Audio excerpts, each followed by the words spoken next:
मोरे दादा आणि आपल्या सर्वांच्या हृदयस्थानी वसलेल्या श्री स्वामी समर्थ स्वरूप परमपूज्य गुरु माऊली यांच्या चरणी त्रिवार वंदन, त्रिवार मुजरा। खरं तर आपण जी दर अमावस्येला भैरव चंडीची सेवा घेत असतो, या सेवेचं महत्व आपल्याला नव्यानं सांगण्याची आता गरज नाही, लक्षात ठेवा। कारण आई भगवतीला स्मरून आपण जे भैरव चंडीची सेवा करतो, खरं तर सगळ्यात अतिउच्च चंडीयागाची सेवा म्हणजे ही भैरव चंडीची सेवा आहे। आणि आज अनेक सेवेकऱ्यांना या भैरव चंडीच्या सेवेची अनुभूती आहे, प्रचिती आहे। म्हणून आपण दर अमावस्येला हजारोंच्या संख्येनं धोंडेवाडीमध्ये या भैरव चंडीच्या सेवेला आपण येत असतो, लक्षात ठेवा।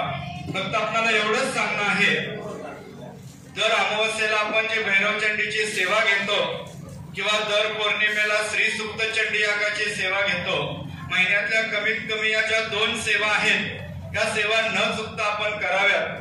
कारण सेवेची पुण्याई कधी कुठे उपयोगी पडेल हे आपणही सांगू शकत नाही। आणि आज खऱ्या अर्थानं आपल्याला स्वामींनी या सेवेच्या माध्यमातून काहीतरी दिलेलं आहे, आपला कोणता तरी प्रश्न मार्गी लागलेला आहे। म्हणून आपण वेळात वेळ काढून दर अमावस्येला आणि पौर्णिमेला धोंडेवाडीमध्ये या भैरव चंडीच्या सेवेला उपस्थित राहत असतो। खरं तर आपण जी सेवा करतो ही सेवा केलेली महाराज कधीच त्यांच्याकडे ठेवून घेत नाही, त्याची परतफेड खरं तर 100 पटीने स्वामी महाराज आपल्याला करून देत असतात। आणि खऱ्या अर्थानं तो आशीर्वाद आहे तो आपल्याला कुटुंबाला या ठिकाणी प्राप्त होत असतो, लक्षात ठेवा। त्यामुळं आपल्याला एवढंच सांगणं आहे की आपण जी भैरव चंडीची सेवा घेतो या भैरव चंडीच्या सेवेचा प्रचार प्रसार आपण केंद्रामध्ये गावागावामध्ये करावा। केंद्रांमधून जास्तीत जास्त सेवेकरी या भैरव चंडीच्या सेवेला आपण घेऊन येण्याचं नियोजन या ठिकाणी करावं। जेवढे सेवेकरी आपण घेऊन याल त्यांचे प्रश्न या ठिकाणी मार्गी लागतील तेवढं पुण्य आहे, हे पुण्य आपल्या पदरात पडणार आहे। त्यामुळे भैरव चंडीच्या सेवेचा प्रचार प्रसार आहे हा प्रत्येकानं केंद्रामध्ये गावागावामध्ये जास्तीत जास्त करावा। आणि या सेवेचं जे महत्व आहे ते भाविक भक्त सेवेकरी यांना आपण समजून सांगावं। आणि खऱ्या अर्थानं आई भगवतीचा आशीर्वाद या भैरव चंडीच्या सेवेतनं आपण सर्वांनी प्राप्त करून घ्यावा। आपला जास्त वेळात घेणार नाही, कारण सकाळी पण आपल्याला मार्गदर्शन या ठिकाणी झालेलं आहे। फक्त आपल्याला 1-2-3 गोष्टी या ठिकाणी सांगायच्या आहेत।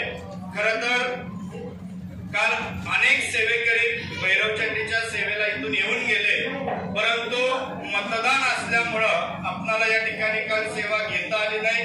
त्यामुळे आपण ती सेवा आज या ठिकाणी घेतली आहे, लक्षात ठेवा। राहिला प्रश्न, परवा दिवशी अक्षय तृतीया आहे। ही जी अक्षय तृतीया आहे त्या अक्षय तृतीयेचं नेमकं महत्व काय? खरं तर अक्षय तृतीयेचं महत्व जर सांगायचं झालं तर त्याचं महत्व हे पांडवांपासून सुरू झालेलं आहे। अक्षय पुण्य कमावण्याचा दिवस म्हणजे ही अक्षय तृतीया। आणि अक्षय तृतीयेला 2 सेवेचं महत्व हे अनन्यसाधारण आहे। आणि अक्षय तृतीयेला जर या 2 सेवा तुम्ही केल्या तर वर्षभर कधीच आर्थिकची कमतरता जाणवत नाही, हे हजारो नाही लाखो सेवेकऱ्यांची अनुभूती आहे। म्हणून अक्षय तृतीयेला नेमकं काय करायचं बघा। अक्षय तृतीया हा सण कुणाचा सण म्हणून आपण करत असतो? पितरांचा सण म्हणून आपण करत असतो, लक्षात ठेवा।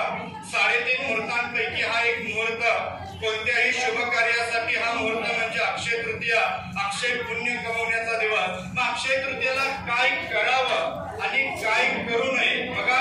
अक्षय तृतीयेला सगळ्यात महत्वाचं पितरांचा सण आपण कशा पद्धतीने साजरा करतो तुम्हाला माहिती असेल। संक्रांत असते, त्या संक्रांतीवरती आपण फळ ठेवतो, आंबा ठेवतो, त्याची पंचोपचार पूजा करतो, 7वां अर्पण करतो। आता ही जी माहिती आहे ती तुम्हाला आज किंवा उद्या व्हॉट्सअप वरती डिटेल मध्ये पाठवली जाईल किंवा तुम्हाला व्हिडिओ पाठवला जाईल। अक्षय तृतीया सण कसा साजरा करावा, त्याची मांडणी कशी करावी, आपल्याला ते सर्व व्यवस्थित पाठवलं जाईल। त्या पद्धतीने तुम्ही तो सण साजरा करायचा आहे। परंतु त्या दिवशी न चुकता प्रत्येक सेवेकऱ्यांना, महिला असतील, पुरुष असतील, मुलं असतील, कमीत कमी घरातल्या एका व्यक्तीनं न चुकता नित्य सेवेच्या पुस्तकामध्ये पितृसूक्त दिलेलं आहे। कुणाकडे नित्य सेवा आहे? नित्य सेवेचं पुस्तक कुणाकडे आहे? बऱ्यापैकी सर्वांकडे हे लक्षात ठेवा, तुम्ही जर अक्षय तृतीयेला जर पितरांचं हवन केलं, पितृसुक्ताचं हवन केलं तर आपल्या पितरांना सद्गती आणि मोक्ष प्राप्त होतो, लक्षात ठेवा। त्यामुळे न चुकता त्या दिवशी आपण दुपारी 12 वाजता किंवा सकाळी आंघोळ झाल्यानंतर दक्षिणेकडे तोंड करून गाईचं तूप आणि काळं तीळ एकत्रित करून पितरांचं हवन करताना आपण काय म्हणतो? स्वधा म्हणतो, स्वाहा म्हणत नाही, लक्षात ठेवा। हे आपल्या नित्यसेवेच्या पुस्तकामध्ये दिलेलं आहे। म्हणून पहिली सेवा कोणती असेल? जिथं पितरांचा आशीर्वाद असतो तिथंच देव वास्तव्य करतात आणि आशीर्वाद देतात, लक्षात ठेवा। हे गुरुचरित्र आपल्याला शिकवतं। त्यामुळे पितरांचा आशीर्वाद मिळणं ही काळाची गरज आहे। त्यासाठी पितृसुक्ताचं हवन प्रत्येकानं सांगितलेल्या पद्धतीनं न चुकता करा। त्याचबरोबर अक्षय तृतीये दिवशी 2 सेवा न चुकता करा। पहिली सेवा विष्णू सहस्त्रनाम न चुकता वाचन करा। अक्षय तृतीयेला तुम्ही जर विष्णू सहस्त्रनाम वाचन केलं तर वर्षभर लक्ष्मीची कमतरता जाणवत नाही। हे लाखो सेवेकऱ्यांचे अनुभव आहेत, लक्षात ठेवा। त्यामुळे छोटंसं पुस्तक जाताना स्टॉलवर मिळेल, विष्णू सहस्त्रनामचं जाताना पुस्तक घेऊन जावा। प्रत्येकानं विष्णू सहस्त्रनाम घरात चौघा असतील चौघाने वाचा, दोघा असतील दोघांनी वाचा, पण त्या दिवशी मात्र ती सेवा चुकवू नका। आणि त्या जोडीला ही झाली भगवान विष्णूंची सेवा आणि त्याचबरोबर लक्ष्मीची सेवा कोणती? तर श्री सूक्त आपल्या नित्यसेवेच्या पुस्तकात आहे, ते 16 वेळा वाचन करायचं। किती वेळा? आणि 16व्या वेळी शेवटच्या म्हणजे आवर्तनाला आपण त्या ठिकाणी फलश्रुती वाचायची आहे। 16व्या वेळा आपण ज्यावेळी श्री सूक्त वाचणार आहे शेवटी एकदाच फलश्रुती वाचायचे। प्रत्येक वेळी फलश्रुती वाचायची आहे का? प्रत्येक वेळी वाचायचं आहे का आपल्याला फलश्रुती? एकदा शेवटच्या वेळी वाचायचे, लक्षात ठेवा। त्यामुळे विष्णू सहस्त्रनाम आणि श्री सूक्त अक्षय तृतीयेला न चुकता आपण ह्या ज्या 2 सेवा आहेत त्या 2 सेवा आपल्याला करायच्या आहेत आणि अखंड लक्ष्मी प्राप्तीसाठी तो आशीर्वाद आहे तो आपल्याला प्राप्त करायचा आहे, लक्षात ठेवा। त्यामुळे आपण सर्वांनी जितकी जमेल तितकी ही जी सेवा आहे ती आपण करू शकता। त्याचबरोबर अक्षय तृतीयेला आता अनेक पर्याय असे आहेत किंवा अनेक तोडगे असे आहेत की ते तोडगे जर केले तर आपल्या कुटुंबामध्ये स्थिरता निर्माण होते। आता पर्याय तोडगे भरपूर आहेत, पण करावे कोणते?